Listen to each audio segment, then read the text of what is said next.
Amigos, ¿cómo están? ¿Cómo andan? Espero que anden bien. Arranca La Máquina de Pensar aquí en Radio Uruguay, en 94.7 FM, 1050 AM y todas las radios públicas del interior del país. Arranca La Máquina de Pensar con Lula en controles de emisión y con Carolina Cuadro en la puesta a punto de este programa, amigos. Ayer estuvimos conversando con con Gustavo Rey, estuvimos conversando ayer acerca de su libro Comunicación Láser, que está editado por Ediciones B, y que realmente fue una charla, por lo menos a mí me pareció muy, pero muy interesante. Por suerte ya la subieron al portal de medios públicos y la hemos compartido en redes sociales. Pero hoy vamos a hablar con Ramiro Sanchís. ¿Cómo le va, Ramiro Sanchís? ¿Anda bien?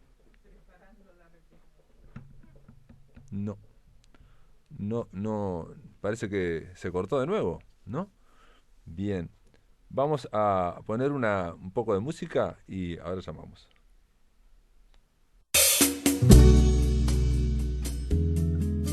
Si querés comunicarte con la máquina, envía un SMS al 099 78 0066. Correo electrónico a lamáquinadepensar@adinet.com.uy.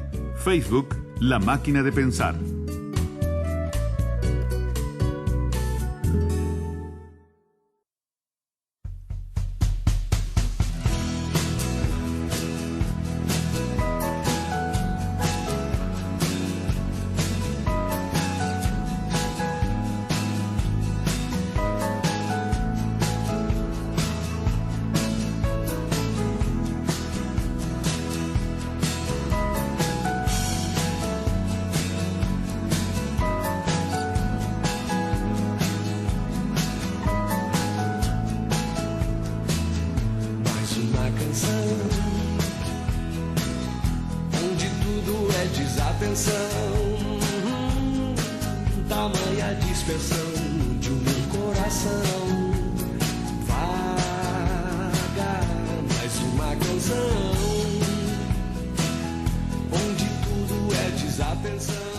Bueno, ahora sí, Ramiro Sanchís, ¿estás ahí? Acá estamos. ¿Qué tal, Pablo? Ahora sí te escucho, ahora nos Muy escuchamos. Bien. Quiere decir que 1.000.000 de umbrales, no, wow, mitos del futuro. Ramiro Sanchís tuvo varias veces, por lo menos 2 veces, una columna brillante aquí en La Máquina de Pensar, que no hay 2 sin 3 y en algún momento va a volver, tenés que volver, Ramiro, para hablar en el año pasado estuviste hablando sobre todo de el weird. Claro, hablábamos de la manera en que el horror y la ciencia ficción se combinaban, ¿no? En obras más bien contemporáneas, hablamos de Lovecraft, creo que hablamos de Solaris, ¿no? De Stalker, un montón de clásicos y alguna cosa más contemporánea que es esto del weird. Pero bueno, ya haremos una tercera con quizá otro tema, ¿no? Sí, con otra visión, porque en realidad el weird, vamos a aclarar bien qué es, pero en realidad es, más que nada, también era un enfoque que vos le estabas dando a viejas o antiguas obras, viéndolas desde otro punto de vista. Claro, que es esta tradición que empieza en Lovecraft, que es esta combinación de un horror cósmico, incognoscible, etcétera, con la ciencia ficción, ¿no? Es lo que hace Lovecraft en sus últimos textos, sobre todo, y eso funda una tradición, podemos llamarlo un subgénero, como queramos, que se lo llama el weird, que tiene distintas encarnaciones, por decirlo así, y que es como un poco central a la ciencia ficción contemporánea, en particular diría a la ciencia ficción que se escribe en Latinoamérica también. Así que es algo muy interesante, sin duda. Vos mencionabas una y otra vez que en América Latina estaba se estaba desarrollando esa mirada que vos hablás de lo inexplicable en Lovecraft, el weird. Una de las cosas es que pone en cuestionamiento al propio lector, la propia clave de lectura, ¿no? Muchas veces dicen no solamente no se sabe exactamente por qué ocurren las cosas, sino que al final tampoco se sabe por qué ocurrieron las cosas, ¿no? Claro, no, y de hecho en muchas zonas que podríamos incorporar a esto del weird, también se está dando la escritura más experimental contemporánea. Esto se ve sobre todo en algunos escritores anglosajones, pero también de a poco va apareciendo en castellano. Hay varios escritores, hay un par de escritores españoles, Francisco J. Pérez, Germán Sierra, que desde esa especie de weird y horror están haciendo una narrativa no convencional, digamos así, experimental, de vanguardia, como queramos llamarlo. Así que también hay todo un lado muy interesante a seguir por ahí. Ujú. Pero a Ramiro ahora lo estamos llamando no como crítico o no como ensayista ni como narrador, claramente que es un narrador muy prolífico, sino como editor en una faceta que no es la habitual en vos. Y Ujú, con este proyecto que tenés con Víctor Rayo, ya hablamos del primer volumen de es verdad, Contaminación Futura el año pasado, ¿no? Eso es fue el año cierto. pasado, ¿no? Ujú. MIG 21 se llama la editora. Sí, es una editorial un proyecto, nos gusta más bien hablar de proyectos, Ujú.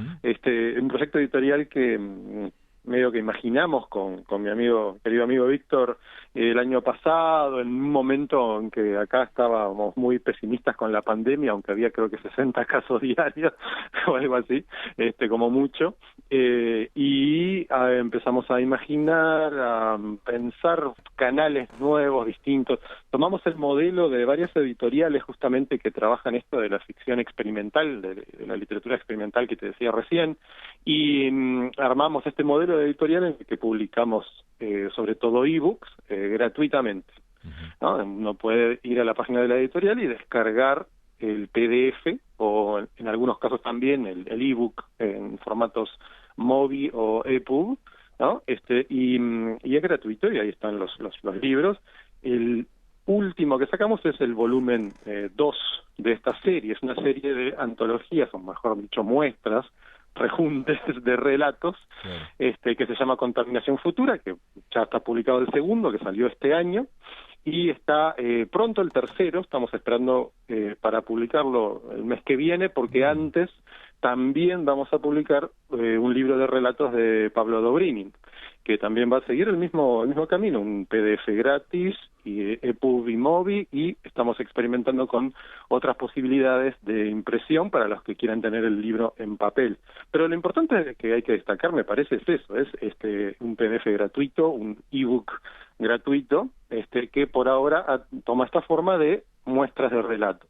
Y el último que tenemos para descargar es el 2, por más que dentro de poco vaya a aparecer el 3 y todo esto. Ustedes plantearon el año pasado que en principio iba a ser una editorial, un proyecto editorial digital, pero que Sí. no excluían de ninguna manera la idea de hacerlo en papel también, de No, hacer un exactamente. complemento, ¿no?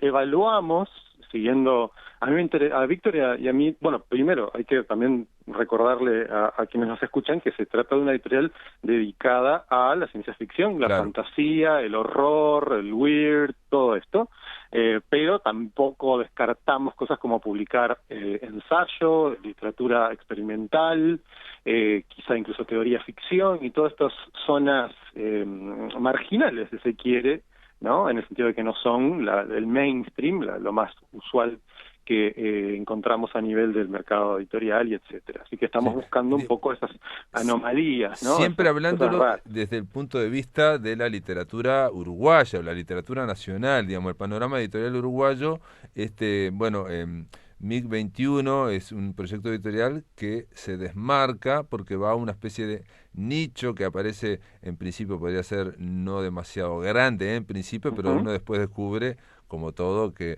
detrás de un agujero de la pared hay todo un mundo, ¿no? Hay un No, universo gigantesco, sin ¿no? duda, a ver, sin duda en el contexto uruguayo inmediato, nuestro proyecto que está recién en pañales, digamos, ¿no? En rigor hay 2 libros nomás publicados, ya enseguida en una semana va a haber otro y después en un mes va a haber otro más y tenemos buenos planes para el resto del año, porque ahora encontramos como una manera de avanzar más rápido, por decirlo así. No olvidemos que ni Víctor ni yo nos ocupamos profesionalmente a un nivel de ganarnos la vida con esto, ni pretendemos hacerlo. Entonces, también le dedicamos nuestro tiempo como Claro. podemos. Pero lo cierto es que hemos encontrado una manera de avanzar más rápido y eso van a ver que en el futuro inmediato va a haber mucho más de la editorial. Sin duda, como decís vos, Pablo, es una editorial distinta en el contexto local, pero tampoco es que no, también lo es un poco en el contexto más amplio de Latinoamérica, no solo por ser una editorial dedicada a la ciencia ficción y la fantasía, porque las hay, por ejemplo, Vestigio en Colombia es una editorial importante en ese sentido, pero nosotros estamos particularmente mirando el modelo de ciertas editoriales que en habla hispana medio que no tienen parangón, digamos. Son editoriales que trabajan justamente con esta difusión gratuita de los textos, que no tienen un modelo comercial, ¿no? Son editoriales donde nadie busca ganarse la vida, digamos. También son editoriales que muchas veces trabajan con colectivos de escritura, colectivos de edición. O sea, son canales alternativos, por decirlo así, editoriales alternativas que nos interesan muchísimo a Victoria y a mí, y lo que hicimos fue básicamente combinarlas con la idea de la ciencia ficción. Digo, pensá que todos los proyectos editoriales convencionales no han tenido mayor éxito en general en Latinoamérica y menos aún en Uruguay, ¿no? Un ejemplo podría ser, no sé, las revistas que nunca sobrevivieron. En Uruguay tenemos a Ruido Blanco, que con Víctor también integramos el comité editorial, pero ahí surge más bien del esfuerzo de Mónica Marcheski y Álvaro Bonanata, que son quienes editan en un sentido material el libro, bueno, no para ganarse la vida tampoco. Sí, ahí es un libro que sale anualmente y que claro, suple la idea es una muestra, suple la idea de la vieja revista, digamos, claro, actualizada. Una ¿no? muestra anual en forma de libro, ¿no? Pero tampoco es que tenga un modelo comercial, ¿no? Si tuviéramos un modelo comercial nos moriríamos de hambre porque sabemos que este tipo de literatura no es la más comercializable, al menos acá en Uruguay. Entonces buscamos simplemente un modelo alternativo, así que no estamos preocupados por las ventas, ni mucho menos. Del mismo modo también nos si lo das gratis no estás preocupado por la venta. No, claramente. porque hay todo un a partir del 2000 para acá, con el desarrollo tecnológico también hay eso no ocurre solo en Uruguay, ocurre en toda Hispanoamérica, una proliferación de editoriales independientes, generalmente alternativas, y que generalmente eran tirajes muy cortos. A mí me gusta ese término, alternativas, ¿no? Porque el concepto de independiente muchas veces queda vinculado a las que no son transnacionales o a las que no están vinculadas a instituciones o lo que fuese. Y nosotros pensamos en términos de editoriales alternativas. Lo cierto es que, por ejemplo, en Buenos Aires, a lo largo de los 2000 hasta el 2012, 13, 14, la tecnología de print on demand, en la cual vos puedes hacer una tirada de 40 ejemplares, si querés, permitió que, como decís vos, proliferaran estas editoriales con proyectos alternativos donde se podían permitir publicar textos que no tuvieran ese appeal mercaderil inmediato que toda editorial profesional inevitablemente ha de tener en cuenta. Entonces es como medio inevitable. Entonces podían prescindir de eso o publicar la literatura que les interesaba o cosas más aventuradas, radicales, etcétera. Luego eso decayó un poco. En Argentina ya no estamos en ese momento de edad de oro y mucho menos con la pandemia, por supuesto. Pero en Uruguay creo que nunca lo vimos. Lo que tuvimos sí fueron en su momento proyectos de corte alternativo en el sentido más artesanal del término, como podía ser la propia Cartonera, ¿no? Y luego empezaron a aparecer editoriales que algunas de ellas han llegado a ser editoriales ya con un perfil totalmente profesional y que aspiran a crecer en ese sentido, como Pesa en el Hielo, que a mí me parece la editorial más interesante que hay en este momento. Claro. Entonces, no es exactamente ese camino el que queremos seguir nosotros, sino mantenernos en esta cosa marginal, digamos. Pero no descartamos el tema del papel, sobre todo por una manera de estar presentes, ¿no? en el contexto local de una manera física. Entonces estamos especulando con muchas maneras de hacer eso, desde el fanzine tradicional hasta encontrar maneras de gestionar un print on demand o lo que fuese. Así que va a haber más de eso en el futuro. No descartamos tampoco la tradicional inversión en imprenta y todo eso, pero bueno, ya llegará el momento. Pero ahora digital. Hay otro proyecto uruguayo que es Editorial Solaris, ¿no? Sí, que hacen más bien un estilo más fancinero, podríamos decirle. Sí, que hacen antologías también hacen llamados públicos y y generalmente no son solo de uruguayos, digamos. No, tampoco en 2021. Por ejemplo, en el número 2 de Contaminación Futura, que salió más temprano este año, tenemos no solamente uruguayos, ni siquiera latinoamericanos en sentido más amplio, porque hay un chileno, hay una ecuatoriana, hay argentinos, hay una colombiana, sino que además tenemos una traducción, que es un texto de Ansgar Allen, que es un escritor experimental muy interesante del Reino Unido.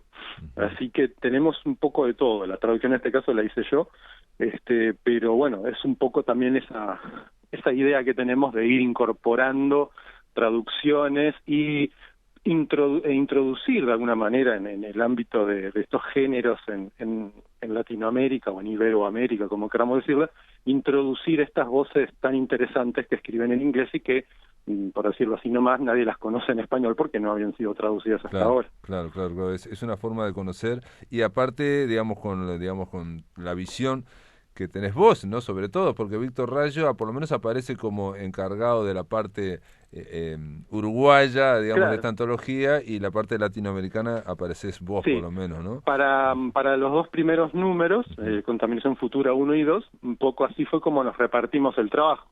Víctor es un veterano de la ciencia ficción uruguaya, o sea, él estuvo vinculado, bueno, y los dos nos conocimos ahí, a las revistas que salían en los 90, Víctor sacó una revista en el 2002 y 2003, siempre estuvo vinculado a todo lo que se venía haciendo, como conocedor incluso del género, entonces pensamos que podía ser una buena idea que él se dedicara a buscar textos de escritores uruguayos, y tuvimos varios criterios a tener en cuenta, como por ejemplo la idea de apelar a lo consagrado, conocido, central, como podría ser el caso de Federici, por ejemplo, que es un escritor de importancia histórica para el género en Uruguay, y a la vez también rescatar estos textos que habían sido publicados en revistas hace 30 años y luego nunca más.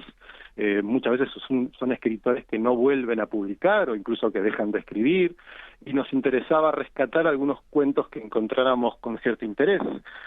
Por ejemplo, en el número 1 estaba este texto que para nosotros es el primer cuento declaradamente cyberpunk de la literatura de ciencia ficción en Uruguay. Y más o menos siempre tenemos esas ideas, buscar también escritores super noveles que no hayan publicado nunca. En el volumen 3, por ejemplo, vamos a tener un escritor que es su primera publicación.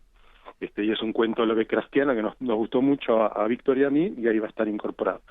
Pero, en el caso de Federici da la impresión de que también hay una cuestión como de homenaje, ¿no? O de reconocimiento. Sí, es un reconocimiento, ¿no? Sin duda.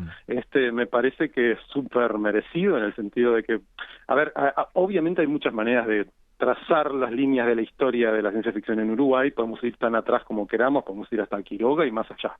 Pero otra manera de pensarlo es, bueno, ¿quién es el escritor que construye una identidad de escritor desde la ciencia ficción, ¿no? Como diciendo, soy un escritor de ciencia ficción, y quién es el primer escritor que de alguna manera publica en revistas especializadas, ¿no? Porque acá no las había, básicamente. Entonces ahí aparece Federici, que en el 69 publica un cuento en Nueva Dimensión, que era la revista española más importante, digamos. Es como un súper clásico de la historia de la ciencia ficción en español, una revista que duró años y publicó cosas increíbles, traducciones, de todo.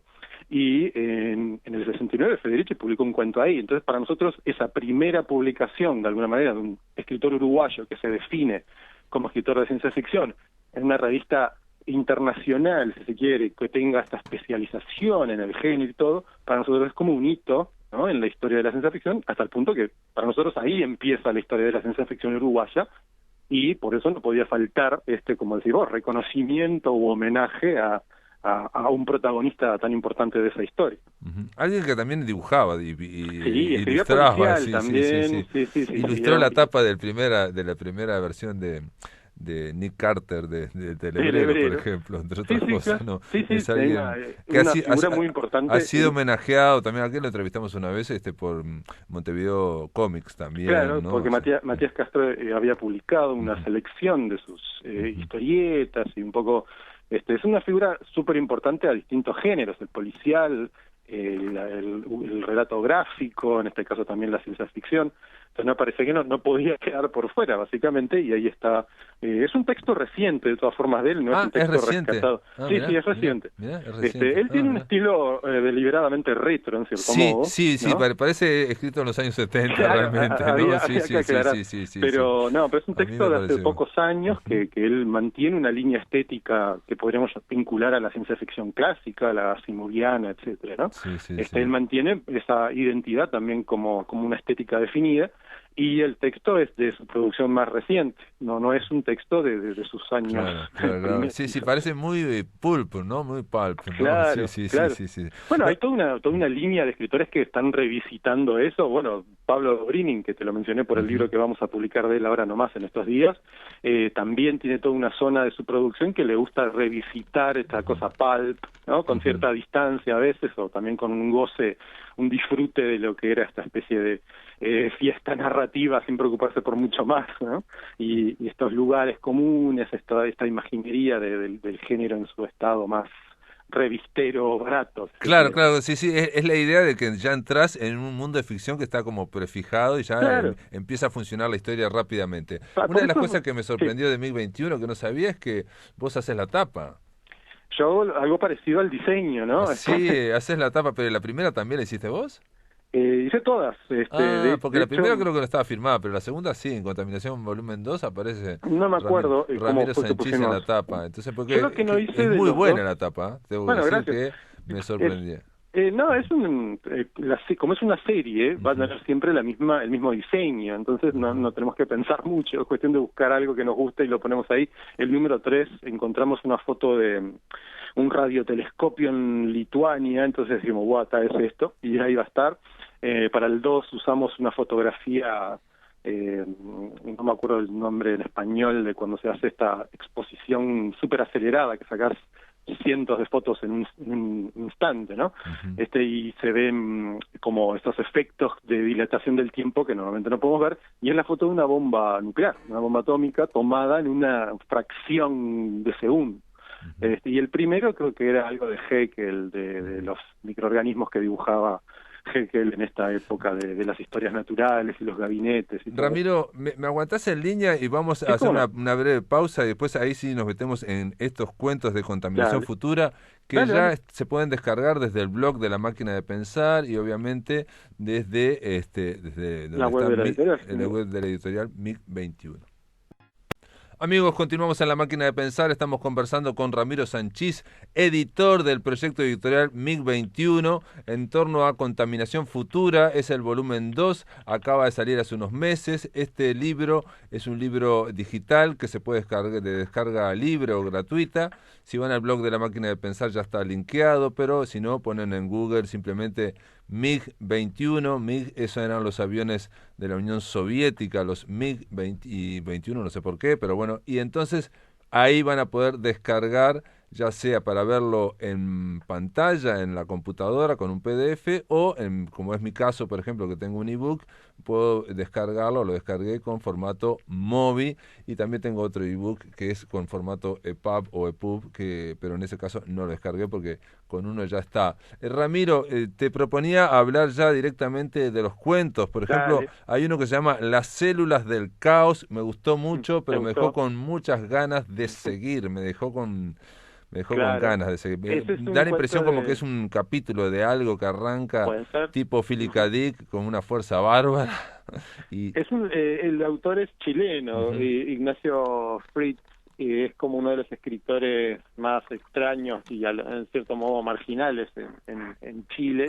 Y lo conocimos con Víctor hace un tiempo y bueno, como decías vos hace un rato, como yo en estos números me encargué de la parte, digamos, internacional.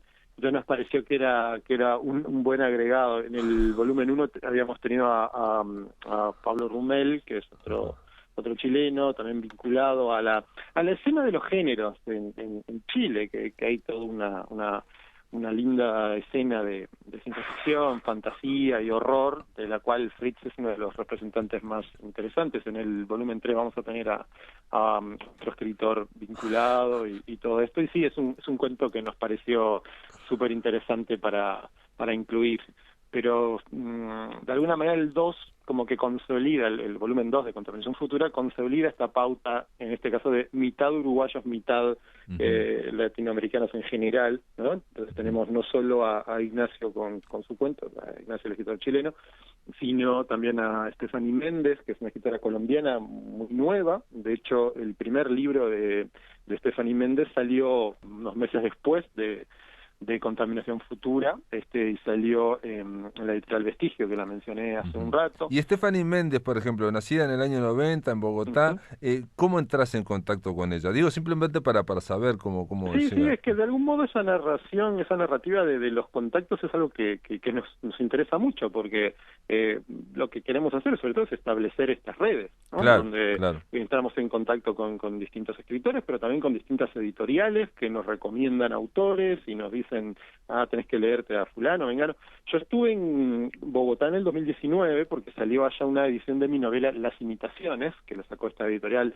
Vestigio, y por suerte tuve la oportunidad de conocer a mucha gente nueva, y uno de ellos es un escritor que se llama Hank T. Cohen, bueno, es un seudónimo, ¿no? Camilo Ortega es su otro nombre, y él escribe una forma narrativa relativamente nueva que se llama bizarro, en inglés, un término que usa en inglés sobre todo, y el bizarro no es estrictamente ciencia ficción, tiene elementos de horror, es como un poco por el lado de lo absurdo, la inverosimilitud es parte de la propuesta, pero también con cosas muy choqueantes, por decirlo así, muy extremas.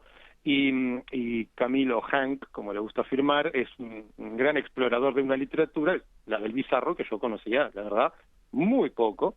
Entonces quedamos en contacto, incluso escribimos unos cuentos entre los dos, de horror, medio también extravagante, y una me dice, tenés que leer a esta chica, se llama Stephanie Méndez, que es totalmente nueva, pero me parece que es buenísima. Y dije, bueno, dale, y me pasó unos cuentos, me gustaron mucho, fuimos guardándolos para futuras publicaciones, y uno de ellos fue el que apareció acá en Contaminación Futura, pero dio la casualidad que más o menos unos meses después ella publicó ya su primer libro en Colombia. Me parece una escritora novísima que vale la pena seguir si nos interesa todo este mundo, por supuesto, de literaturas no tan convencionales, ¿no? Ni siquiera se No estamos decir hablando acá, ficción. no estamos hablando de ciencia ficción. Stephanie Méndez, en este caso es si la curiosidad mató al gato, bueno, y ella imagina una niña con superpoderes que, bueno, de metempsicosis y otras cosas que la transforman. No, y es que en ese sentido está como en las antípodas de la ciencia ficción que plantea, por ejemplo, Federici, ¿no? Claro. Lo de Stephanie tiene que ver justamente,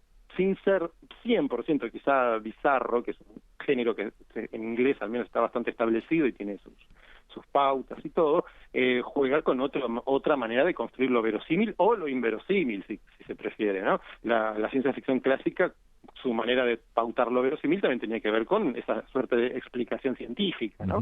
O esa apelación a los tópicos. Acá es fantasía, digamos. Este es un relato fantástico de una niña, incluso hay un gato que también es un objeto y se transforma en otras cosas, o sea... podríamos pensar que el bizarro, y como lo practica ella, al menos es una forma de fantasía que busca este efecto de lo absurdo o lo que en una primera lectura parece absurdo o extravagante incluso.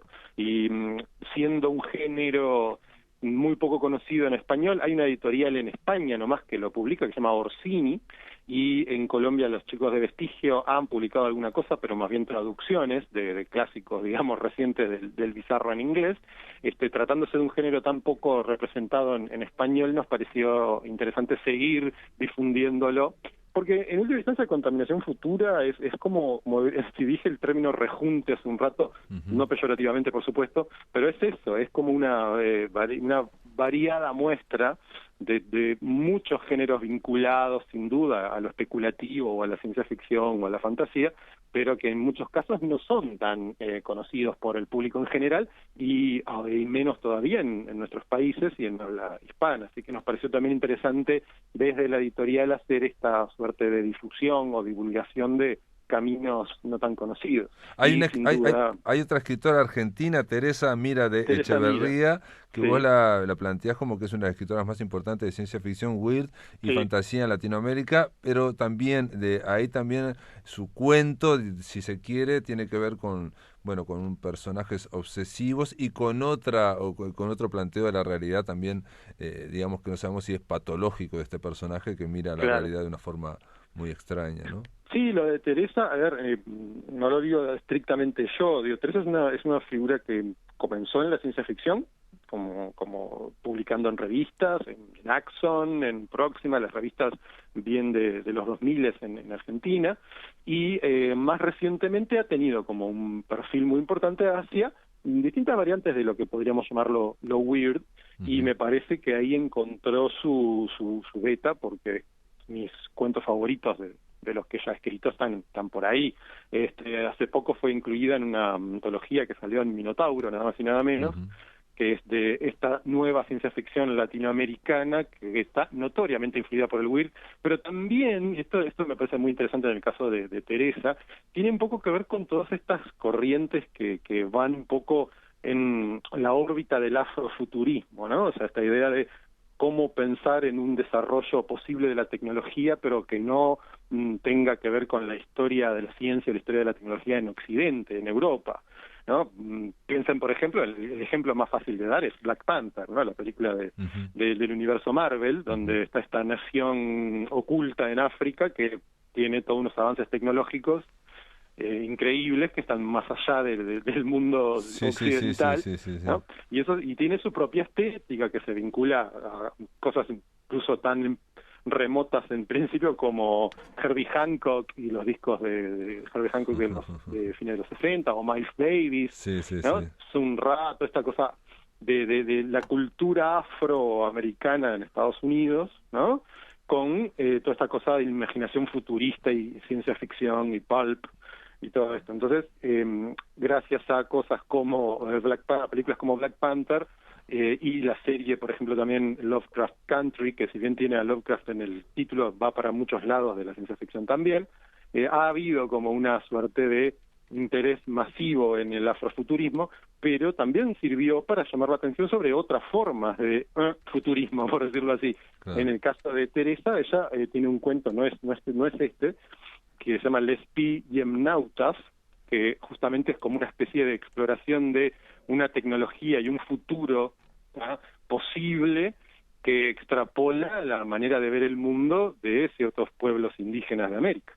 Entonces también hay una cosa, llamémoslo, no sé, indofuturista, indígeno futurista, no sé, como queramos también llamarlo. me hiciste acordar que esa película Stargate no tenía nada que ver, pero bueno, claro, porque te acordás que entraban a través del egipcio, ¿no? Digamos, claro. Los egipcios sí, estaban... tal cual.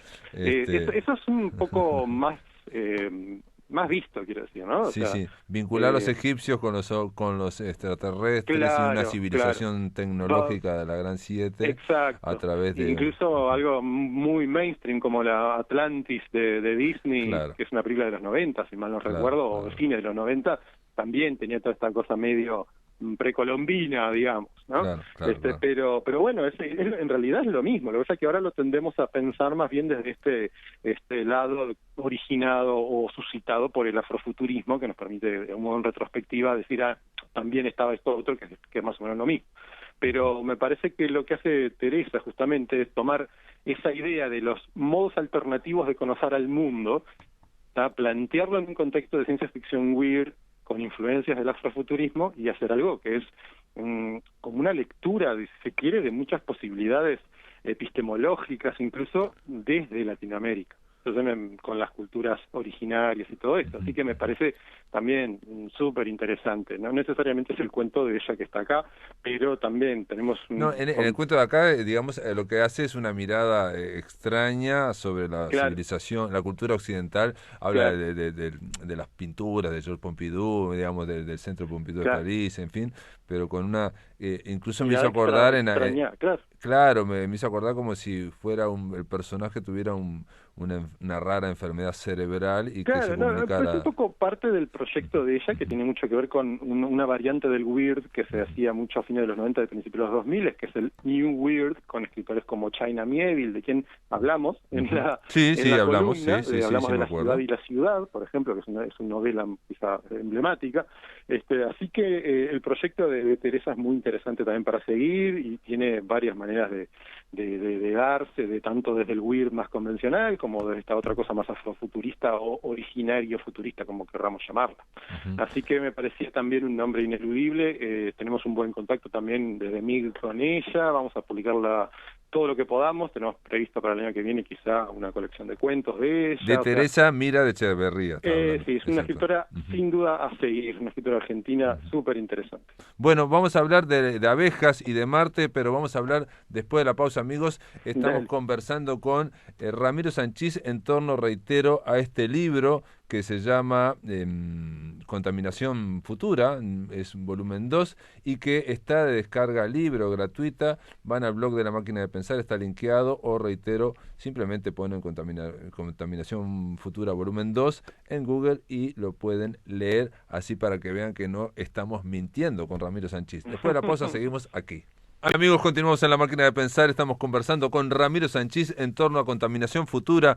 Yo hablaba de las abejas y hablaba de Marte. Es un cuento que también está en Contaminación Futura, de una escritora uruguaya y editora también, que se llama Mónica Marcheschi. Ese Exacto. sí es un cuento, digamos, que podríamos encuadrarlo dentro de lo que podría ser la ciencia ficción más clásica. Bueno, Sí, no sé si sin duda. clásica, pero bueno, ciencia ficción. No, a ver, es como una ciencia ficción sin duda informada de lo clásico y que, o no sé si clásico, pero lo que más o menos la mayor parte de los lectores reconocerían como ciencia ficción. Claro, ¿Ah? exacto. Entonces, Sí, sí. que trabaja desde cierta posibilidad de quizá de definir al género desde ciertos lugares o temas o recursos. Entonces, también nos parecía interesante sin ir al lado más quizá retro, que podría ser el de Federici, también pensar en una escritora más contemporánea en ese sentido inmediato, ¿no? Los dos son contemporáneos, por supuesto, pero más vinculada a ver, es una escritora que empezó a publicar hace 10 años ciencia ficción, ¿no?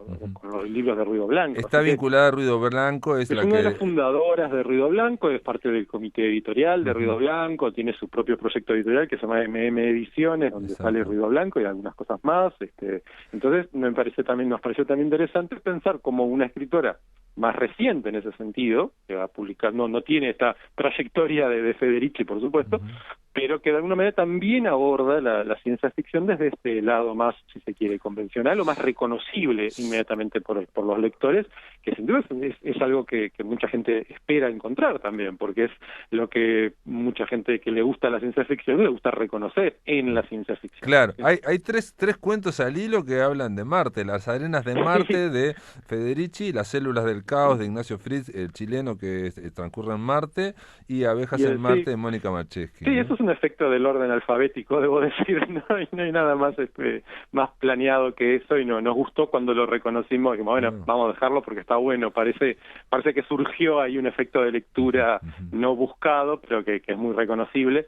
Y nos gustó con Víctor cómo quedó cuando lo organizamos. Más o menos también como trabajamos es así, pensamos en escritores, como no podemos pagar, porque no ganamos dinero con esto, dependemos mucho de la buena onda, ¿no? Claro, y lo que hacemos es básicamente contactar a gente que nos interesa. O sea, pero caso, a mí ejemplo, me llamó la atención porque tanto la Luna no, obviamente creo que ya está, pero Marte es como un gran lugar común de la ciencia ficción, y de hecho en La célula del caos Ignacio Fritz lo que hace es darle muchísimas vueltas a ese lugar común, ¿no? Para hacer, va a espacios temporales y va también a universos paralelos, en fin, una serie de cosas, pero para de última estar en Marte, ¿no?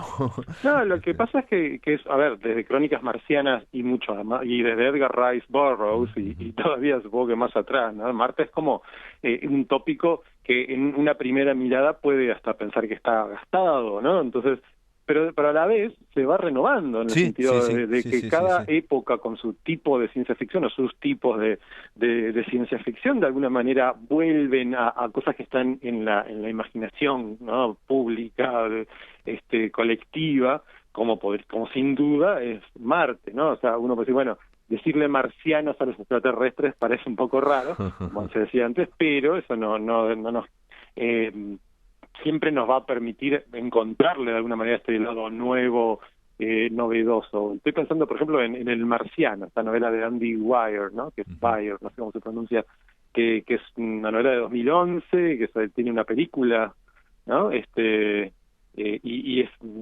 una de las muestras más notorias de que también ahora, siglo XXI, se publica esta ciencia ficción, por decirlo así, que mira lo clásico, una ciencia ficción convencional del futuro cercano, porque no estamos hablando de nada recontradistante como podría ser Dune, claro, ¿no? No. Pero es una seña de identidad también, ¿no? Es como una carta de seña de identidad, como diciendo, totalmente, estamos hablando de Marte, bueno, es difícil que no sea de ciencia ficción. No, ¿no? totalmente, pero también es interesante el desafío de encontrar otras maneras de hablar de Marte, que creo que es una cosa que se propone Ignacio Fritz, con todos los antecedentes dickianos, ¿no? Que me parece que son muy importantes en su obra. Sí, totalmente. ¿No? Philip Dick no solo tiene Tiempo de Marte, que como una de sus grandes novelas, sino también puedo pensar, por ejemplo, para unirlo con una película súper conocida, que es Total Recall o El Vengador del Futuro, claro, ¿no? sí, que transcurre en Marte, es una colonia... No, pero aparte él también tiene esa cuestión dickiana de que son universos, de dónde está la realidad, dónde está la virtualidad, dónde está la proyección espiritual o las proyecciones, en fin. Sí, por eso me parecía importante destacar eso, ¿no? Esa marca dickiana. Y Dick es un escritor que se ha ocupado muchísimo de Marte, ¿no? Entonces también está bueno hacer esa conexión. Pero sí, me gusta que te haya llamado la atención estos cuentos marcianos que van... Esa trilogía marciana que hay dentro de Contaminación Futura, es una trilogía involuntaria marciana. Mario Pons, Paysandú, también hay La Ruta de los Guarros. Me llamó la atención el título porque es una palabra que no se utiliza acá, los guarros, es española, ¿no? Es verdad. Pero bueno...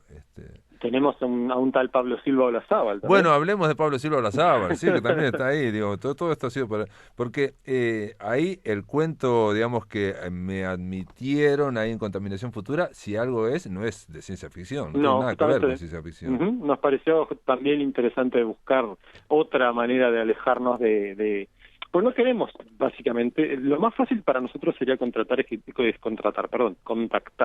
escritores de ciencia ficción y hacer antologías estrictamente de ciencia ficción. Podemos hacer una serie de antologías de ciencia ficción clásica o otra cyberpunk o lo que fuese, pero con Contaminación Futura en particular nos parecía interesante ofrecer la mayor apertura posible. Entonces, a la hora de barajar nombres de gente a la que invitar, bueno, por ejemplo, cuando te invitamos a vos, también nos parece interesante que esos nombres dieran cuenta de distintas posibilidades, y a lo mejor si vos nos ofrecías un cuento que fuera estrictamente ciencia ficción, pero también otro que fuera por otros caminos, que fuera más, no sé, fantástico o lo que fuese, también hay una buena chance de que te publicáramos el fantástico, porque nos parecía que permitía agrandar este espectro de posibilidades. En última instancia se puede pensar que estamos apostando a distintos géneros que, por lo general, valga la repetición, no son tan representados al menos en el circuito central de la literatura uruguaya, ¿no? Que en casi todas partes sigue siendo el realismo, por más que hay, me parece recientemente, una especie de rebrote de lo especulativo y la ciencia ficción, incluso desde autores que eran asociados al mainstream, ¿no? O sea, estoy pensando, por ejemplo, en Mugre Rosa, la de Fernanda Trías. Fernanda Trías. A nadie se le iba a ocurrir asociar a Fernanda Trías a la ciencia ficción, dado sus antecedentes como No soñará flores o La azotea, ¿no? De acuerdo, La ciudad invencible, hizo nada una distopía de eso. Perfecta, Y de repente escribe esta distopía o semi-postapocalíptica, como queramos llamarlo, que tiene esos componentes de ciencia ficción especulativa, porque hay como una especie de plaga que no se desarrolla del todo, pero da esta idea de que es un origen sintético, como un experimento, una contaminación, ¿no? Pero por otro lado también es una novela que tiene muchos recursos sugeridos del horror. Entonces, son géneros ¿no? Y Que encima se vinculan. adelantó a la pandemia por un par de Y meses. además se adelantó a la pandemia. Entonces quedó pegada la pandemia de COVID-19 Totalmente, cuando muy interesante. ella lo había terminado antes, pero Sí. Yo doy habla de fe, una peste. doy fe de eso porque hablé mucho con ella de esa novela 2018, creo, o más o menos, o a principios de 2019, cuando nadie estaba pensando, por supuesto, en que, si bien todos sabíamos que tarde o temprano iba a haber alguna pandemia, nadie sabía cómo iba a ser ni cuándo, obviamente. Entonces, no, pero a lo que quiero llegar es que a nadie se le ocurría hasta ese momento asociar a Fernanda Trías con estos géneros, y sin embargo ahí está esta novela que le está yendo muy bien, circula por toda Latinoamérica, ha sido reseñada en Estados Unidos, o sea, es una muy buena novela, por cierto. Entonces también está pasando eso, de que muchos escritores se acercan a la ciencia ficción y crean un poco esta sensación de que hay como un nuevo boom, por decirlo así, de la escritura de ciencia ficción en Latinoamérica. Eso nos parece súper interesante, pero también nosotros mantenemos este otro lado como mucho más aguerrido o militante de publicar a esta gente que siempre publicó ciencia ficción o siempre publicó horror, incluso a riesgo de ser marginales de sus literaturas, como podría ser el caso de Ignacio Fritz. Si vos preguntás a cualquier lector, incluso un buen lector de literatura latinoamericana que te nombre escritores chilenos, te podrá decir, no sé, Álvaro Bizama, yo que sé, Nona Fernández, etcétera. Difícilmente alguno nombre a Ignacio Fritz. Sin embargo, es un escritor que ha tenido... A mí me gustó mucho, realmente me gustó mucho, y bueno, quiero decir que agradecerte por la inclusión de Negro Absoluto, que es este cuento largo, que aparte es un cuento que escribí hace muchísimo tiempo, y que aparte lo puse en muchos concursos, nunca sacó absolutamente nada. Yo llegué a preguntarle una vez a alguien, a una que había estado en concurso, en un jurado, le digo, uno que se llama Negro Absoluto, no sé qué, dice, sí, ya lo conozco, o sea, lo he visto varias veces, como diciendo siempre, no. Y sin embargo, es un cuento que yo le tenía mucho cariño, digamos, incluso me acuerdo que Lebrero llegó a leerlo y a corregirlo, y no estaba muy conforme con el final, yo tampoco, en fin, y después salió esto es una historia chiquititita, simplemente decir que ese cuento, que aquí no había forma de que entrara a ningún lado, una vez lo mando en Argentina y lo pongo al final, o sea, medio entreveradito, y alguien me dice, che, pero ¿por qué una editora argentina dice, ¿por qué lo pones en el medio si eso debería ir al final? Mirá. Yo cuando alguien me dijo eso, fue la primera vez que alguien me dijo que le gustaba ese cuento. Ahí está. No podía creerlo, y bueno, y ahora también, si quieren, pueden leerlo en Contaminación Sin Futuras. duda. No, y eso de algún modo también una cosa interesante que puede funcionar es cómo trabajamos en cuanto a elegir los textos. En ningún caso se impone una voluntad, sea la de Víctor o la mía, más bien siempre trabajamos buscando argumentos y pensando a ver por qué y por qué no aquel, incluso hasta el punto de que, sin llegar a discutir, pero porque en realidad pensamos bastante parecido en muchas cosas, pero en el caso del número 3, que está por dentro de un mes... Ya hablaremos, Ramiro, del número 3, ya hablaremos. Yo la verdad que no sabía. Buenos intercambios sobre por qué elegir y no aquel, así que en el caso del tuyo estuvimos los dos de acuerdo de inmediato en que era un buen cuento para publicar. Dale, muchas gracias. Contaminación Futura, volumen 2, quedó presentado. Ramiro, un abrazo grande y seguimos al habla para los próximos libros. Un abrazo. Amigos, se terminó La Máquina de Pensar, que lo pasen muy bien.